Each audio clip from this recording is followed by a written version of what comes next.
शपथ का हनन नहीं है? क्या ये देश से गद्दारी नहीं है? और मैं गद्दारी शब्द का इस्तेमाल बहुत जिम्मेदारी से कर रहा हूं। ये कहना गलत नहीं होगा, कांग्रेस पार्टी आज गद्दारों की फौज है। सिर्फ इन्हें सत्ता चाहिए। सत्ता पाने के लिए ये भी किसी भी हद तक गिर सकते हैं। सोनिया गांधी जी की उपस्थिति में मिशेल बैचेलेट ये पूर्व राष्ट्रपति चिली की रही हैं। ये पहली तस्वीर है, देखिए। कोई बहाना कांग्रेस पार्टी ना बना पाए, इसके दिखा रहा हूं एक एक करके। आपके समझ 2-3 तस्वीरें रखूंगा। जैसे कांग्रेस का डीएनए भारत विरोधी है, वैसे ही जिनको पुरस्कृत करा गया ये भी क्या करती हैं? पहला, सोनिया गांधी जी की उपस्थिति में मिशेल बैचेलेट ये पूर्व राष्ट्रपति चिली की रही हैं।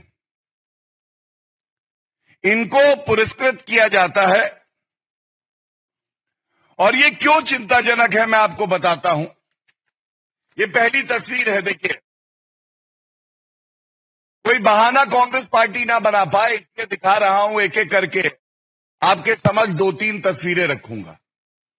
सोनिया गांधी जी और मिशेल बैचेलेट एक साथ खड़ी हैं। अब जानिए कि जैसे कांग्रेस का डीएनए भारत विरोधी है, वैसे ही जिनको पुरस्कृत करा गया ये भी क्या करती हैं? पहला, ये भारत की संप्रभुता पे प्रहार करती हैं। और बड़ी जिम्मेदारी से मैं आपको बताता हूं, 42nd session of human rights council में, जिसकी ये अध्यक्षता कर रही थी, अनुच्छेद 370 संवैधानिक तरीके से संशोधित किया गया, हम सबको पता है।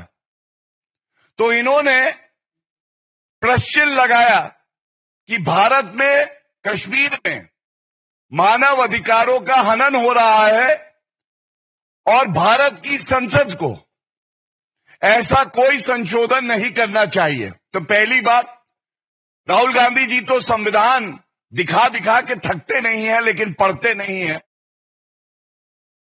संविधान संशोधन संसद लाएगी। Sovereignty means there would be no external interference. संप्रभुता का तो मतलब ही यही है कि बाहरी शक्तियों का हस्तक्षेप नहीं होगा। तो आज ये पूछा नहीं जाएगा, जिनको सोनिया गांधी की उपस्थिति में इंदिरा गांधी फाउंडेशन पुरस्कृत कर रहा है, पीस का, शांति का पुरस्कार दे रहा है, वो तो ये कहती हैं दखल अंदाजी करके हमारे अंदरूनी मामले में कि अनुच्छेद 370 को संशोधित नहीं किया जाना चाहिए और जो भारत के नागरिक हैं, कश्मीर के निवासी हैं, उनके मानव अधिकारों का हनन हो रहा है। दूसरा, ये तस्वीर भी बहुत कुछ कहती है, हम सब जानते हैं। राहुल गांधी के सबसे पूजनीय, प्रिय, लविंग अंकल कौन है? जॉर्ज सोरेस और राहुल गांधी का एक आत्मीय रिश्ता है। और जॉर्ज सोरेस का मकसद केवल भारत का नुकसान करना, सत्ता परिवर्तन करना और जो जनादेश है उसका अपमान करना है। अब आप ये देखिए, ये तस्वीर मैं आपको दिखा रहा हूं। ये तस्वीर जॉर्ज सोरेस है और साथ में मिशेल बैचेलेट खड़ी हुई है। ये अंतर्राष्ट्रीय शक्तियां जो भारत विरोधी कार्य करती हैं, भारत के संविधान का अपमान करती हैं, हमारे जनादेश का अपमान करती हैं, जिसको राहुल गांधी आगे बढ़ाते हैं, अब सोनिया गांधी भी पीछे नहीं हटेंगी। और ये दिखाई दे रहा है दोनों ऐसी शक्तियां मिल रही हैं।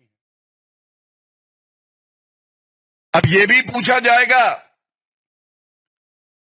क्या हक है सोनिया गांधी जी को ऐसी महिला को पुरस्कार दे जो महिला, मैं बड़ी जिम्मेदारी से आपके सामने दो तथ्य रखूंगा, आप भी चिंतित रहेंगे। ये पुरस्कार ऐसी महिला को देते हैं जो हमारे सर्वोच्च न्यायालय में आस्था नहीं रखती है और उस पर सवाल उठाती हैं। दो उदाहरण, इनका वक्तव्य है कि एनआरसी जो असम में कराया जा रहा है, ये असम के जो निवासी हैं उनके लिए परेशानी का सबब है। क्या सोनिया गांधी जी को, राहुल गांधी को ये नहीं पता कि असम का एनआरसी सर्वोच्च न्यायालय के आदेश के बाद हो रहा है? अगर हमारे देश का सर्वोच्च न्यायालय कहता है एनआरसी करो, कौन होती है ये महिला कहने के लिए कि ये एनआरसी अगर हुआ तो ये अशांति फैलाएगा? क्या ये हमारी संप्रभुता का हनन नहीं है? और ठीक है, वो गैर है, गैर भारत विरोधी बात करे, समझ सकते हैं। सोनिया गांधी क्या है? क्या आज भी वो अपने आप को भारतीय नहीं मानती है?